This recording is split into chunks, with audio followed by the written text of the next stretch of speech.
This painting hides a tragedy more heartbreaking than you can imagine, and this is her story. Lady Jane Grey wasn't supposed to be queen. She was just a smart, book-loving girl, obsessed with Greek, Latin, and theology. Politics? Power? She didn't care. But her bloodline? That's where the trouble started.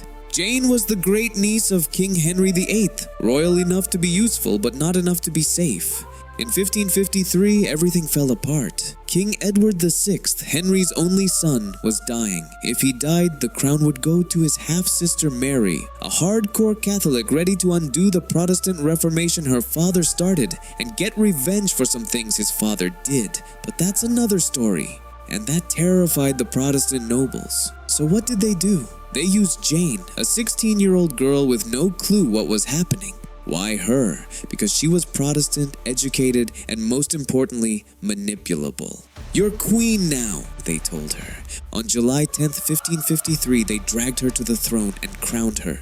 And Jane? She hated it. She literally said, "The crown is not my right. It pleases me not." But her opinion didn't matter. She was a pawn, not a player. The people saw right through it. Nobody cheered. Everyone knew this wasn't about Jane, it was about power. Meanwhile, Mary wasn't sitting around. She rallied her supporters, and within days, they stormed the castle.